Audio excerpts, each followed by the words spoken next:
There we go. So this is our good friend Pankaj. He says, I've been following your review for a while and I always hope to get a chance. Finally made it this time. I'm Pankaj Rawat from India and I'm currently working on building a portfolio focused on realistic environments and hard surface props for games. I've been learning and improving through personal projects and I'm now at the stage where I really appreciate some professional feedback. My goal is to get into the industry as a 3D artist. There we go. Let's take a look, my friend. And this is where we left off last time. First thing I see here, this is really good, man. This looks very, very nice. We have a lot of elements, which I always encourage, right? Like 5 pieces is usually a good number for a portfolio. When you're first starting, of course, the longer you go, the more pieces you're gonna have. But this one's quite nice, and we can see the progression, even in complexity, right? We start with something simple as this wooden box right here, and then we go all the way to this nice door over here.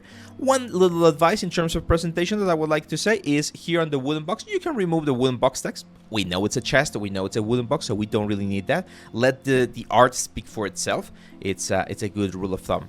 I like, for instance, this one. This is a very common thing that we see, right? Like when we have small props, and very often I mention that it's a good idea to have multiple of those small props in a single element, sort of like a little group of elements, so that it makes sense that it's not just one. However, the quality that you're using on this ones, my friend, are quite nice.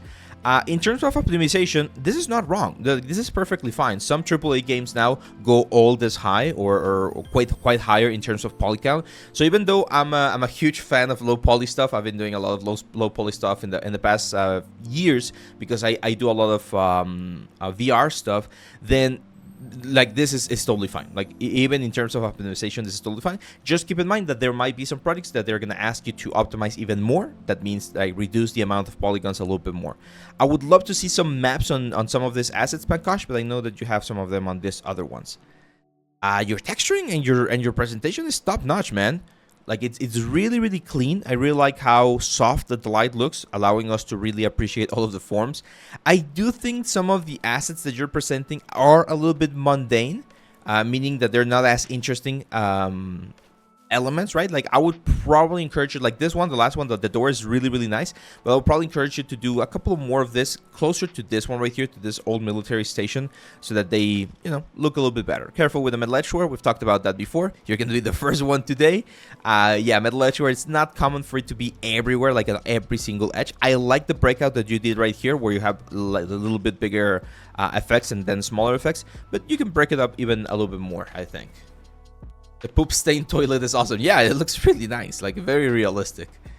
Now this one right here, Pankaj, really good, my friend. Really good. Like this is a studio level, I would say. Like this is very nice in terms of the texturing, in terms of the breaks on the details, on the bakes. I do feel like the rust is a little bit orange, but that's something that can be fixed very easily. Yeah, this is very nice. Again, the one thing that I'm missing here, Pankaj, on some of your works are the maps. Like I want to see how many maps are we using, because on this one it kind of looked like you're using quite a bit to get this amount of resolution. I'm not sure if you say it here in the comments. Nope.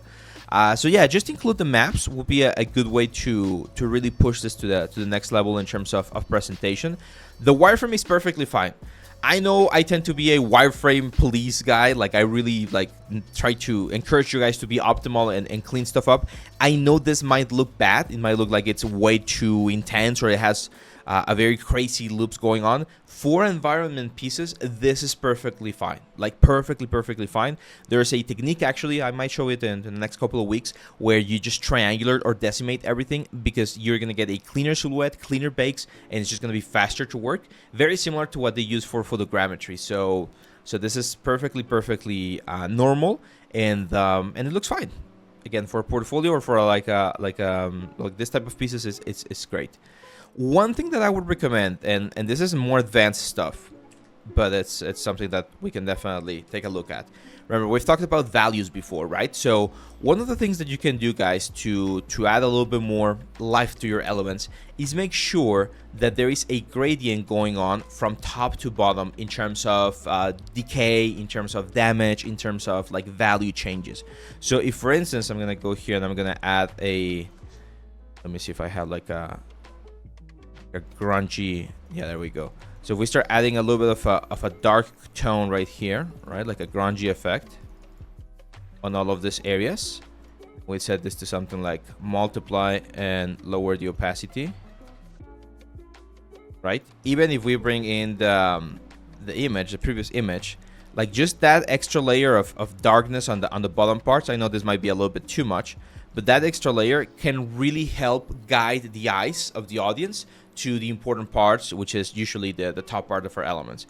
So it can be grunge, it can be dirt, it can be a little bit more grime, but just keep in mind this, like this tool right here, we mentioned this quite a bit on the latest course, the value check. This is called the value check. It's super, super important because it allows you to really appreciate the foundational stuff from your element. I have a little surprise about this later on. There you go, Pankaj. Great stuff, man. Great way to start for today.